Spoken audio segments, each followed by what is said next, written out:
Salut tout le monde, bienvenue dans Howdy Mavs, le podcast en français entièrement dédié aux Dallas Mavericks. Suivez Howdy Mavs sur votre plateforme audio préférée. Échangez également avec nous sur Facebook, Instagram ou X. Dites-nous qui a été le meilleur Maverick pendant cette rencontre avec Denver, cette victoire 123-120 qu'on a vécue hier. Quentin, c'était un match de fou. Ah oui, c'était un super match. C'est ce genre de match pour lesquels on aime notre équipe, pour lesquels on aime se lever la nuit, pour lesquels on aime la NBA, le basket. Ça fait trop plaisir ce genre de victoire et je suis bien content de vous retrouver là pour débriefer ça. On s'était pas prévu de faire un podcast aussi rapidement, mais là pour l'occasion, on avait tous les trois envie quoi. Ça mérite beaucoup. Et je suis également avec Nico. Salut Nico, toi aussi, t'es Ouais, chaud? ouais, salut Bernd, salut Quentin, salut tout le monde. Ah, évidemment, ouais, une magnifique victoire collective, donc à victoire exceptionnelle, podcast exceptionnel, c'est l'idée. Ça Voilà, mérite donc bien. en fait, on enregistre cette émission le 23 novembre. Et hier soir, nous avons vécu ce match contre Denver. C'était un gros match. On s'est dit, s'il y a un gros match de la part des Mavs, on va faire un podcast. Et ben voilà, on le fait aujourd'hui. C'était pas vraiment prévu. Victoire 123-120 de Dallas face à Denver à l'extérieur. Nico, plus belle victoire de la saison? Ah, on est en tout cas dans le top 2 ou top 3 des plus belles victoires de la saison. Je pense même, ouais, c'est la plus belle victoire de la saison. Déjà, pour l'opposition, c'est quand même Denver, concurrent majeur sur la conférence Ouest, sans Luka Doncic. Après une série de 3 matchs, on se disait quel virage ils vont pouvoir prendre. Je pense que juste le plus beau match, en tout cas le plus excitant, c'était Oklahoma. Là, symboliquement, gagner sans Luka à Denver dans un match aussi serré, ouais, je pense que c'est la plus belle victoire de la saison. Ça nous file le sourire pour toute la journée là. On n'était pas sûr que Jokic allait jouer, mais finalement, il était là. Et puis, il a fait un gros match. Malgré ça, les Mavs s'en sont sortis. Ouais, gros match de Jokic, même gros match de Westbrook. Enfin, Denver était, lorsqu'on a fait la pré-saison, qu'on avait un peu parlé des Nuggets, moi notamment, j'avais été un peu négatif en disant qu'ils étaient assez short sur le banc et que c'était jeune.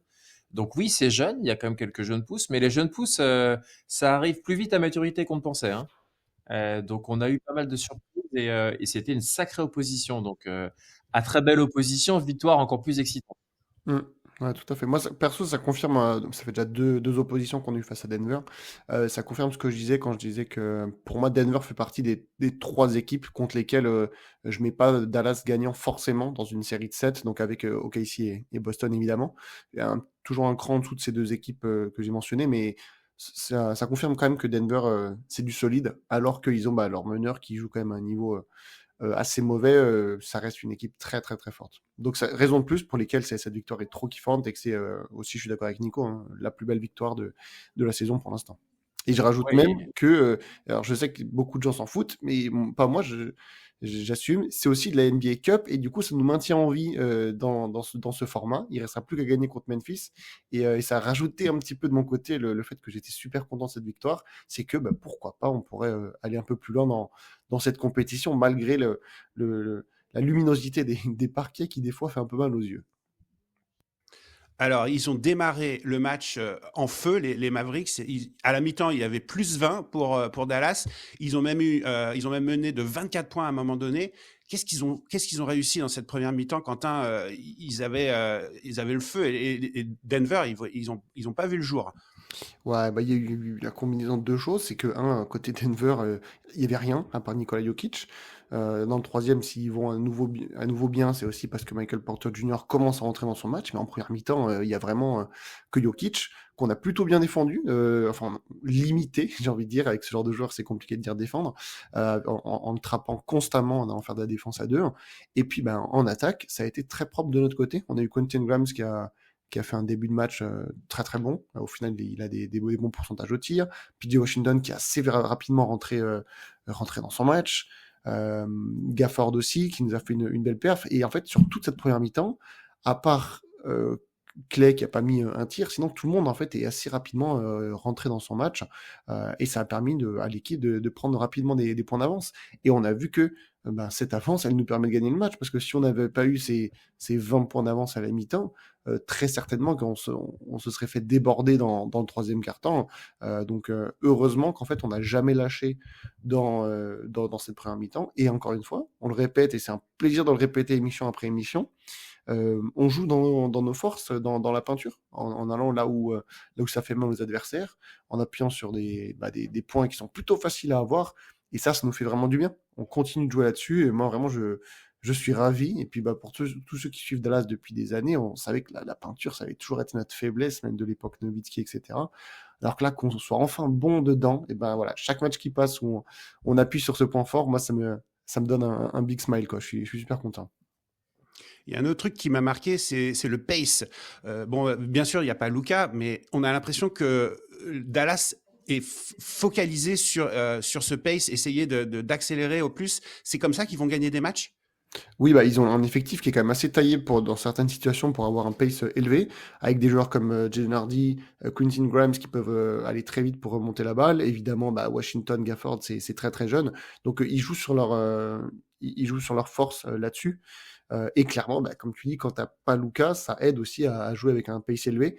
Et on l'a vu, les joueurs étaient vite crevés. Quand je dis les joueurs, je mets les joueurs des deux équipes. Dans le troisième quart-temps, il y avait des moments, ça allait à fond la caisse des deux côtés. Et puis tu voyais les joueurs, ils avaient les deux mains sur les jambes dès qu'il y avait un peu un moment où la balle était en touche ou quoi, parce que la machine, voilà, il tirait un peu la langue, mais il y avait vraiment un pace très élevé dans ce match. Ça nous a aidé pour les points.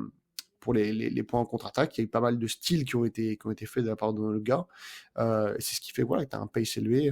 Et ça, c'est très bon. Donc, il faut qu'on continue de ce point de vue-là. On a vu que ça marchait bien sur les quelques matchs sans Luka. Donc, ça fait partie de nos points forts sur lesquels on doit continuer d'appuyer. Au Nico, il y avait plus 20 à la mi-temps. Hein, les Mavs menaient de beaucoup. Toi, tu t'es dit, le match, c'est bon, c'est fait, ou c'était dans quel état d'esprit à la mi-temps? Ouais, c'est jamais vraiment fait quand tu as une puissance collective comme Denver et tu te dis ils peuvent pas être tous maladroits. Tu peux toujours aussi craindre Nikola Jokic qui quand même après 3 matchs d'absence si ma mémoire est bonne fait quand même un retour premier plan et c'est quand même un triple-double avec des hauts pourcentages et le talent qu'on lui connaît. Donc tu craignais toujours et aussi je craignais un peu la réussite extérieure qui allait remonter et c'est exactement ce qui s'est passé. Et un peu les Mavs ont quand même bien craqué dans le troisième quart-temps. Donc t'es jamais vraiment à l'abri avec des équipes avec des potentiels offensifs aussi élevés. T'es jamais à l'abri. Mais à la limite, je veux dire honnêtement, quel plaisir, peut-être encore plus fort, d'être capable d'emporter un match quand on va faire déjà tout le match, tout le résumé, mais à un moment, tu te fais bien remonter, tu te dis, ça y est, ils ont craqué. Et en fait, non, en fait, c'est encore plus de résilience et ça, c'est encore plus excitant. Ça montre les valeurs collectives de l'équipe et portées par des leaders qui, pour moi, sont encore plus émergents là depuis quelques matchs. Et je pense notamment à PJ Washington. Pas que lui, mais qui vraiment, je trouve, il n'a pas d'équivalent en fait dans l'équipe des Mavs. Il y a des équivalents à beaucoup de postes. PJ Washington, je trouve, n'a pas d'équivalent. Et tu as l'impression qu'il porte par son énergie, son envie, à la fois défensive et offensive. Et il a vraiment porté les Mavs. Donc, ouais, super. Vraiment ravi de voir ça. Ça faisait vraiment plaisir de le voir motivé comme ça et de voir l'équipe. C'était vraiment une victoire d'équipe. Tu sais, moi, c'est vraiment ce que je retiens. Et à la limite, c'est pour ça que pour moi, c'est la plus belle victoire de l'année. Jusque-là, c'est une victoire collective. Vraiment, avec des vertus collectives face à une grosse opposition avec une intensité qui était quand même pas très très loin des playoffs. Hein. Vous parliez du pace à un instant. Il y avait une intensité de match. Ça fait plaisir de gagner celle-là. Tu vois, après un match un peu facile contre les Pelicans, l'équipe C des Pelicans, là on a franchi 3 seuils qualitatifs et ils ont super bien répondu. Donc excellent, excellent. Alors, donc, les Mavs ont mené de 24 points, 20 points à la mi-temps. Et Denver prend l'avantage, il me semble, à 5 minutes de la fin. Donc, ils sont à +2 à 5 minutes de la fin. Donc là, on rentre dans le clutch. Et là, c'est le gros test pour les Mavericks. Hein. Ils n'ont pas été bons dans le clutch cette saison. C'est la première fois qu'ils font un clutch masterclass du clutch. Enfin, on va en parler. Quentin, qu'est-ce que tu as pensé de leur prestation dans les 5 dernières minutes? Très honnêtement, déjà, j'y croyais pas trop. Hein. Quand Denver se retrouve à mener, je crois, de 5 points et ils ont la possession, à un moment, je me suis dit, bon, on va réussir à écrire l'histoire. Parce que pour info, La stat, elle pop dans le troisième quart-temps. Denver était à 0,154 dans les 154 fois où ils se sont retrouvés à être menés de 20 points ou plus à la mi-temps dans leur histoire. Donc je me suis dit, là, je le vois venir gros comme une maison, là, Denver qui écrit l'histoire d'un machin. Et non, on a réussi clairement à dresser la barre. Entre ça, plus Westbrook qui se mettait enfin à rentrer à 3 points, alors que je fais clairement partie des gens où je dis, quand t'as Westbrook en face, tu mets personne pour le défendre et ça peut que bien se passer pour toi. J'avoue que je le sentais vraiment, vraiment pas. Juste avant de parler du quatrième quart-temps, un petit big up quand même parce on dit souvent du mal de lui. Hier, il nous fait beaucoup de bien, notamment dans le moment où on va mal. C'est Dinwiddie qui nous fait en fait un 3 sur 5 à 3 points. Il a pris que des tirs à 3 points dans le match et il nous fait un 3 sur 5 et c'est pour le coup, alors il y en a un en première mi-temps je crois quand on leur roule dessus, mais il y en a un notamment quand les choses vont mal pour nous. Il nous fait vraiment, vraiment, vraiment du bien. Donc voilà, big up à Dinwiddie pour le coup et son entrée qui nous permettent aussi de ne pas trop couler dans le troisième quart-temps. Ça, c'était Ouais, important, je pense, à mentionner. c'est pas que les 3 points, je l'ai trouvé bon aussi à la main. Hein. Il faisait des bonnes passes. C'était pas le même. Alors là, je sais pas ce qui lui est arrivé. Je l'ai trouvé bon aussi en termes en termes de création. Ouais, il finit avec 4 assists. Clairement, pour moi, le match d'hier, c'est l'exemple parfait de pourquoi est-ce qu'on a pris Dinwiddie. C'est-à-dire qu'un jour où t'as pas Luka, où t'as pas Kyrie, on a besoin effectivement d'un peu plus de création en sortie de banc. Tu fais jouer Dinwiddie. Si ça se passe mal, il arrête de jouer au bout de 5 minutes. Et si ça se passe bien, il te donne la performance qu'il fait hier.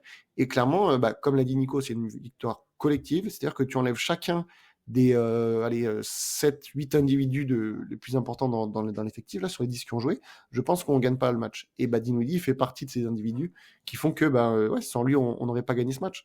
Alors, dans les 5 dernières minutes, là, pour y revenir, les deux héros sont Najee Marshall et PJ Washington. D'ailleurs, j'ai du mal à choisir le MVP du match, de mon côté, même si, je dirais plutôt Najee, mais PJ fait un match tellement important.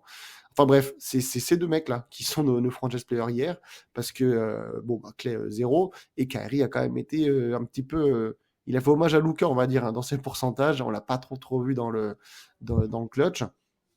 Surtout à la fin, désolé de t'interrompre Quentin, mais c'est vrai qu'à la fin, la Kyrie, on se sentait, je sais pas si c'était la fatigue ou, on a l'impression qu'il était plus là en fait. Il est complètement éteint la lumière.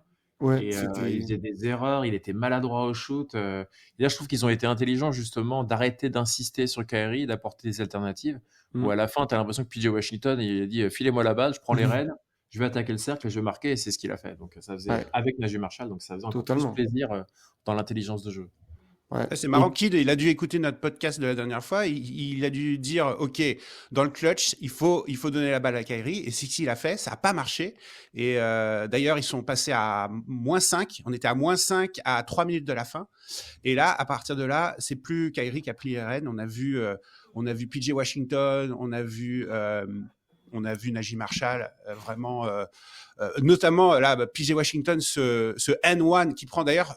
Kyrie fait la passe, mais ce N1, c'était ça le clou là, du clutch. Il a été vraiment excellent. Ah oui. Et puis, au poste de pivot, Gafford a été bon globalement tout le match. Et à la fin, dans les dernières minutes, c'est Lively qui a été les deux contre ces deux possessions défensives sur la fin là, mais c'était c'est pour moi c'est la possession que je préfère les deux possessions que je préfère du match, c'est ces stops défensifs que Lively te fait, et c'est là où tu vois notamment tout le potentiel de ce joueur. Moi, je suis trop content d'avoir Gafford, et c'est un joueur qui pour moi est à son niveau plafond, et c'est trop cool qu'on l'ait, il faut qu'on le garde le plus longtemps possible. Mais c'est aussi pour ce qu'on a vu dans les dernières minutes que Lively, c'est lui qui doit starter, c'est lui notre pivot du futur sur le court, moyen et long terme. Il y a un niveau, il y a un potentiel qui est vraiment fou, et même aujourd'hui, il est déjà un excellent niveau. Alors, avec 5 fautes, Quentin, en fait. Avec 5 fautes, c'est pour ça qu'il joue si peu. Hein. Donc, il faut vraiment qu'il arrive à se concentrer sur son problème de faute. Hein.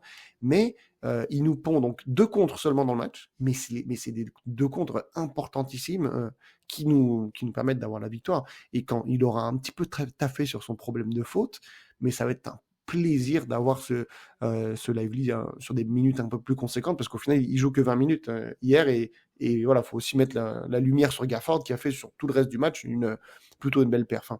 Mais sur ces 5 dernières minutes, les 3 stars, c'est PJ, Marshall et Lively, Dieu merci Lively, côté défense, parce que c'est le clutch, c'est pas qu'en attaque, c'est aussi savoir être très efficace en défense. Et là, bah, Lively il a été.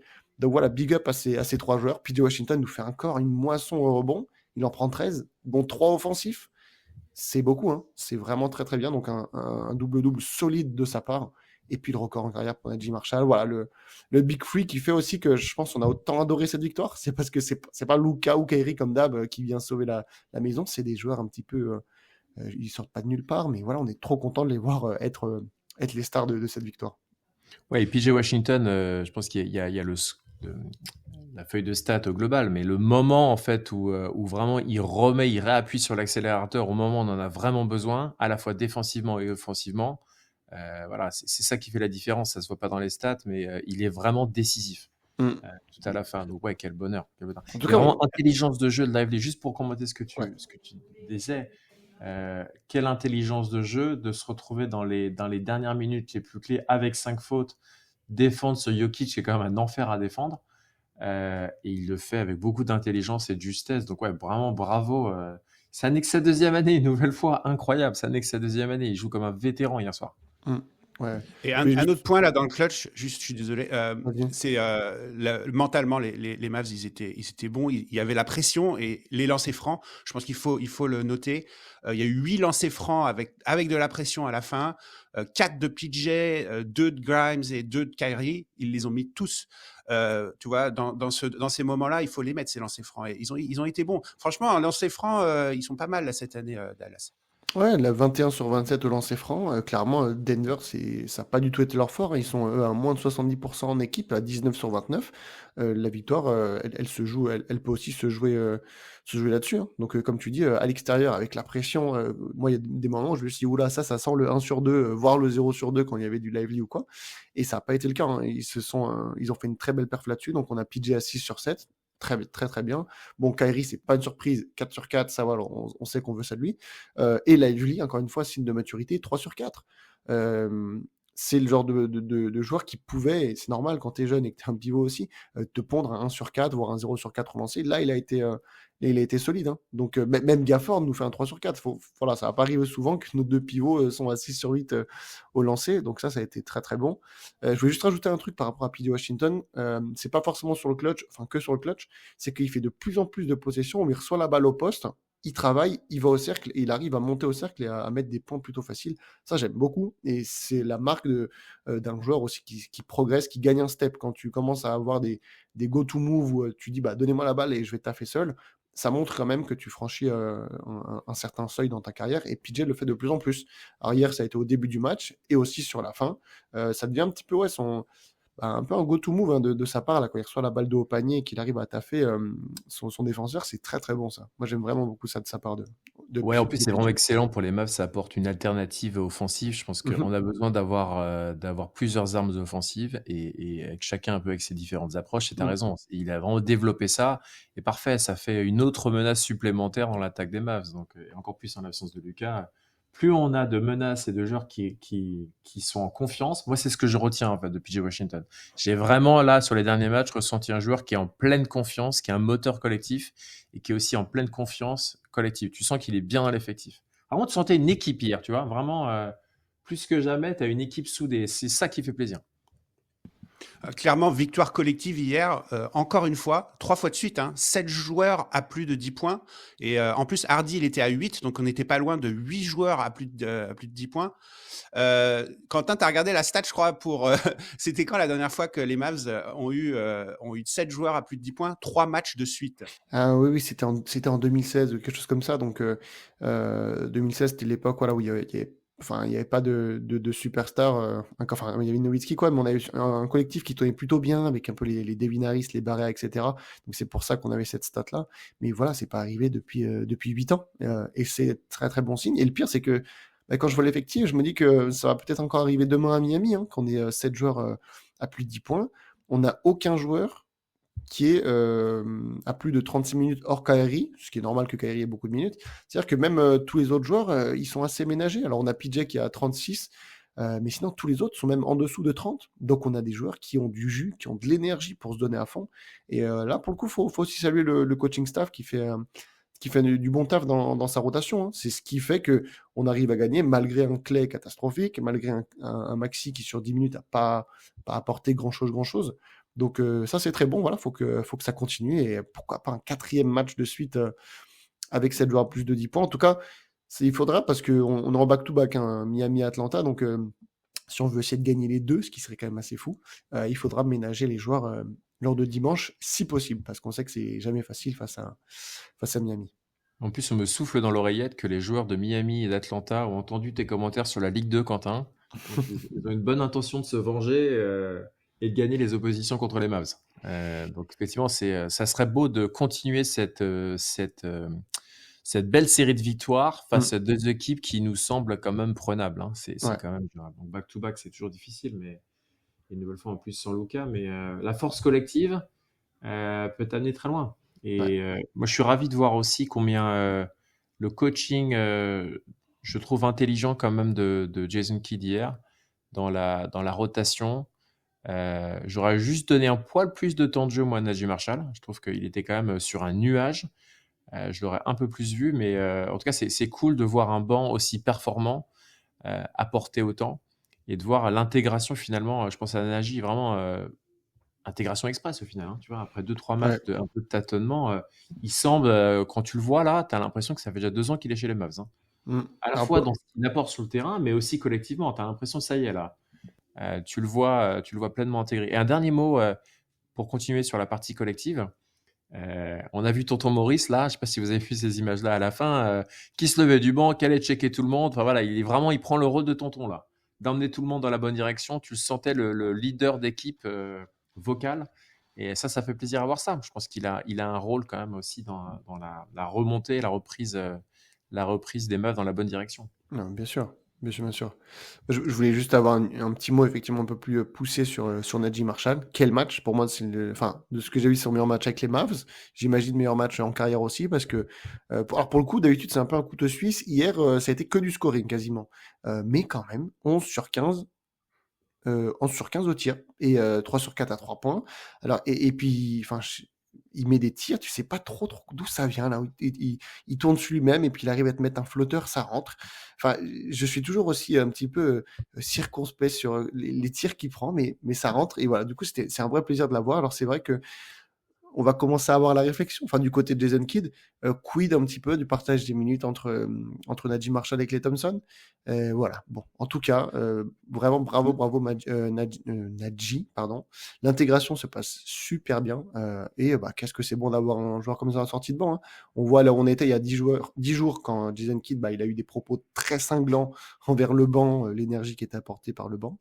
Et voilà, ça y est, c'est du passé, on a l'impression. En tout cas, tant que Najee sortira du banc comme ça, ça va nous permettre de faire mal aux équipes quand elles font aussi passer leur second unit. C'est hier, on a été bon là-dessus, hein, dans le deuxième quart-temps, les minutes sans Nikola Jokic, on a appuyé sur l'accélérateur et c'est ce qui nous permet aussi d'aller si loin. Donc, ça a été très très bon de la part de la seconde unit et surtout grâce à Najee Marshall.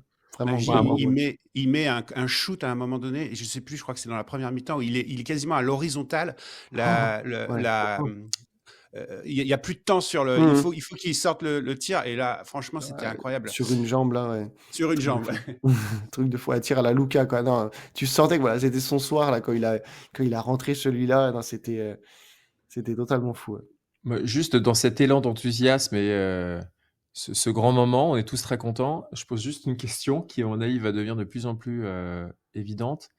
Est-ce que Najee Marshall, il va finir l'année sur le banc?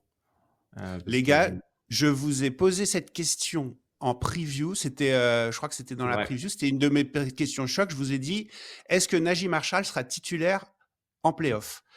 Et donc, c'était à la place de Klay Thompson. Non, je pense que c'est la logique aujourd'hui. S'il devait être titulaire, ça à la place de Klay Thompson. Ouais, on veut pas l'enterrer, hein, Klay Thompson. Hein, c'est beaucoup trop tôt pour ça. Mais c'est sûr que je crois qu'on avait répondu à cette question Barn en disant ça dépend si Klay Thompson est d'un minimum dans ses standards et ses niveaux, il va évidemment jouer. Bon, écoute, superbe victoire, j'ai envie de dire sans Luka et sans Klay. Hein. il était quand même vraiment abonné absent. C'est un peu inquiétant, mais écoute, il y a 2 soirs où il va remonter la pente. Il va peut-être demain, tu vois. Enfin, oui, demain contre Miami. Il va leur permettre, il va peut-être péter un énorme score et il va être le leader offensif des Mavs, on espère. Mais putain, hier, waouh, le gouffre, comme contre Ouais, Casey. hier compliqué. Après, ce qui est toujours pareil avec Klay Thompson, c'est que par rapport au joueur que c'est, même s'il est à 0 sur 7 au tir, sur son huitième, l'adversaire est toujours obligé de le respecter et de défendre dessus. Et bon, c'est la raison pour laquelle il joue quand même aussi 23 minutes, je pense. C'est parce que en défense, il peut quand même, il amène quand même quelque chose. Et en attaque, il t'amène du spacing plus que Najee Marshall, même si au final Marshall est meilleur au tir hier. Voilà, on l'enterre pas tout de suite. C'est aussi pour ça qu'on lui donne tant de minutes, que Jason Kidd lui laisse même lui redonne des minutes dans le quatrième, là où effectivement on aurait tous voulu peut-être que Marshall en ait plus. Il va falloir encore vraiment un nombre conséquent, je pense, de matchs comme cela pour que ils sortent quand même du 5 de départ et que Marshall passe. Ça serait quand même un gros coup dur parce que c'est pas rien de sortir du 5 de départ. Donc on verra comment ça va évoluer. Effectivement, Nico, dernière émission, tu avais dit bon, moi j'attends ce genre de performance de Clay dans un gros match. Voilà, la première est ratée. Il va avoir d'autres occasions, mais il faudrait quand même que ça arrive parce que là, c'est vrai que ça fait bien tâche. Alors la victoire nous fait qu'on l'oublie un petit peu, mais s'il y avait eu des fêtes, je peux vous dire que ça en aurait parlé vraiment très très grassement dans les médias aujourd'hui. Donc bon, on va quand même surveiller ça du coin de l'œil. On va pas du tout l'enterrer tout de suite, ça reste quand même le joueur que c'est. Mais moi, au pire, voilà, on l'a déjà dit, l'important, c'est pas forcément qui commence, c'est qui joue le plus de minutes. Et là, au final, c'est le cas hier. Najee Marshall joue plus de minutes que Klay Thompson. Donc moi, ça me va, ce format, qu'on va voir un petit peu les mois qui se passent. Et puis après, on verra s'il y a vraiment une décision à prendre. Pour l'instant, en tout cas, je pense que l'ordre est plutôt bien établi et ça passe plutôt bien comme ça. Donc, J'ai posé la question aux auditeurs en début d'émission. L'homme du match, donc, pour vous, Quentin, tu sais, t'hésites. T'es obligé de te mouiller. Vas-y, Bah, c'est qui? en fait, je suis obligé de la donner à Marshall parce que PJ a déjà eu un petit peu là, son moment face à OKC, que ce soit dans les playoffs derniers ou le match qu'on a déjà connu. Parce que Najee Marshall, c'est son record en carrière, mine de rien, qui fait des pourcentages assez fous. Mais je trouve ça vraiment pas déconnant de le donner à PJ, notamment des deux côtés du terrain où il fait une très belle perf, PJ Washington, au rebond, en défense, en interception. Donc voilà, je vais le donner à Najee Marshall un petit peu plus pour le geste, mais clairement, si on le donne à PJ, c'est pas un souci pour moi. Et juste, voilà, j'ai envie de dire que je suis très content de devoir hésiter entre Najee Marshall et PJ Washington en tant qu'homme du match, dans un match où pourtant Kyrie a joué. Ça veut vraiment dire qu'on a quand même step up collectivement et qu'on a un vrai collectif et des vrais bons joueurs dans l'équipe. Et toi, Nico, vas-y, ton homme du match. C'est difficile en fait. Je suis un peu comme Quentin. Moi, je vais être team PJ Washington parce que je trouve que en plus de la performance offensive, je rajoute la dimension défensive, l'intensité. Je le trouvais leader d'équipe. Je le trouvais suivez-moi, ça se passe là-bas. Et ça, je trouve que ça, c'est une valeur dont on a besoin, particulièrement en l'absence de Luka. Donc leader vocal et leader dans la démonstration. Et ravi de le voir, comme tu disais, Quentin, développer un peu des moves, prendre confiance, être une option offensive vraiment de premier plan. Donc ouais, PJ Washington, mais bon, une nouvelle fois, immense victoire collective, difficile de ne pas mentionner Lively, de ne pas parler de Marshall, Gafford, enfin, victoire collective, mais allez, PJ, d'ailleurs, petite note, je lisais il y a quelques jours, là, un classement, je ne sais plus si ESPN qui parlait des meilleurs Big Three de la NBA actuelle. Je crois que c'était Luka, Kyrie, Lively. Ouais, Lovely. Je réfléchis de plus en plus. Est-ce que le Big Three, c'est pas Luka, Kyrie, PJ Washington? Mais super d'avoir des débats comme ça, parce que ça veut dire qu'on en a Oui. quasiment 4 en fait. Et tu sais quoi, en ce moment, le Big Free, je veux pas être blasphématoire, hein, mais c'est Kyrie, PJ, Lively quasiment. Ouais, ouais, c'est vrai. Enfin, en tout cas, PJ Washington, grand match hier soir, excellent. Ravi de le voir continuer sur cet élan-là, et on a besoin de lui. PJ, Et 8 sur surtout, 11. ne Hein. te blesse pas, mon ami. On a besoin de toi. Ah non, clairement, bah là, voilà, sur les matchs qu'il joue, si je dis pas de conneries, 8 victoires sur 11 matchs. Donc c'est quand même, C'est quand même très très propre, hein. Je peux pas m'empêcher de penser que bah, s'il s'était pas blessé, bah, tous les matchs là qu'on perd de quasiment rien, là, les 4 matchs de suite qu'on perd à une possession, alors, il en a peut-être joué un sur les 4, je sais plus. Mais je pense que le bilan serait quand même tout autre aujourd'hui, hein. Donc ouais, voilà, reste en bonne santé, continue d'être comme ça, et ça fait vraiment trop plaisir de l'avoir dans l'effectif. Bon, alors pour les matchs à venir, là, un petit point sur les blessures. Donc Luka, tout d'abord, il est censé être absent une semaine à cause de son poignet. Alors c'est une semaine minimum, hein. Ils nous ont annoncé qu'en fait il allait être réévalué dans une semaine. Donc c'est possible, hein, qu'il soit absent plus que les 4 matchs là, Denver, Miami, Atlanta, New York. On va suivre ça. Bon, l'équipe a l'air de plutôt bien tourner sans, mais faudrait pas quand même que ça dure trop. Et puis je commence à avoir un petit peu des commentaires par rapport à les Mavs meilleurs sans Luka ou je sais pas quoi. C'est un peu con. Après bon, c'est de l'extérieur, etc. Je sais qu'au sein de l'équipe, et d'ailleurs, Kyrie a fait une déclaration à la fin du match, je ne sais pas si vous avez vu, où en fait, Luka étant resté à Dallas avec son souci, Kyrie a tout de suite dit celle-là, elle est pour toi, mon frère, j'espère que tout va bien à la maison. Voilà, c'est ce genre de déclaration qui fait super plaisir. On sent que voilà, l'effectif, le collectif est bien présent. Donc voilà, on a plusieurs matchs sans Luka et ça sera au moins 3, mais peut-être plus. Et après, Lively, il tombe sur le dos à un moment donné. Oh là, ça m'a fait super Oh peur là là d'ailleurs. là là là. Oh là Il va là. pour un dunk et il y a une faute. Il retombe sur le coccyx quasiment. Mm. Et puis il y a Kyrie aussi qui se tord la cheville à un moment donné. Donc c'est pas trop de blessures là de ce côté-là. Alors pour l'instant, on n'en a pas eu de nouvelles là-dessus. Donc le NBA Injury Report, là, il devrait sortir d'ici quelques heures, où on aura un peu plus d'informations là-dessus. Je vais regarder en direct, mais il me semble qu'il n'y a rien. Moi, j'ai été surpris quand même qu'ils aient pas regardé, qu'ils aient pas tenté de review la faute où il tombe où la Lively tombe, parce que pour moi, il y a quand même un petit peu un geste qui est sûrement involontaire, mais qui peut être revu. Ça aurait pu être une flagrante une, je pense. Bon, à la fin du match, en tout cas, ça parlait pas. Et les deux joueurs, Kyrie et Lively, ont pu continuer à jouer à chaud. Il faudra voir quand même si à froid, voilà, ils n'ont pas une blessure. Mais on dirait qu'on est parti pour avoir seulement Exum et Luka de blessés demain à Miami. Ok. Suite de la Est-ce qu'on vit saison. 5? Ah, À quel vas-y, moment, vas-y. la grande question, c'est à quel moment les Mavs arrêtent la série? Est-ce qu'on vit 5 et 6 là? Voire 7 et 8? J'avais posé cette question. Merci, Nicolas. Ah, c'est compliqué. Si on fait vraiment le back-to-back win, ça serait quand même très fort. Sans Luka, si on arrive à gagner les deux, Miami, je sais, ça fait 5 ans, je sais jamais trop comment appréhender cette équipe. Soit on y va, on se fait taper de 20 points, soit on y va et c'est eux qui. Enfin, et on arrive à gagner facilement. Ça m'étonnerait pas qu'on fasse voilà, une défaite Miami, une victoire Atlanta ou vice-versa, un des deux. En tout cas, s'il y a 2 victoires, ça serait quand même une sacrée surprise. Personne ne sait comment affronter Miami. Je pense que même Ouais, Miami eux-mêmes, ils sont tellement une équipe pleine de ouais, surprises, tu peux t'attendre au pire, oui, mais parfois au meilleur aussi. totalement. Donc, Et le prochain match de NBA Cup, c'est contre Memphis le ouais, 3 décembre. le 3 décembre. Donc on a une chance de passer. On pourra pas finir, enfin Dallas pourra pas finir premier de sa Oui, poule, mais quand même pourra se qualifier. c'est ça. Donc, alors le 3 décembre, c'est à domicile. D'ailleurs, je sais pas si vous y allez pas, vous deux, ou peut-être toi, Barn, un des deux. Si, si, tous les deux, je crois. Chanceux, quoi. Donc oui, c'est à la maison. Et en fait, donc le système du NBA Cup, vous avez donc 6 groupes. Les 6 premiers sont qualifiés. Ensuite, vous avez le meilleur deuxième des 3 groupes de l'Ouest et le meilleur deuxième des 3 groupes de l'Est qui sont qualifiés. Et en fait, on est très bien parti pour être le meilleur second grâce à la bonne branlée qu'on a mis aux Pelicans.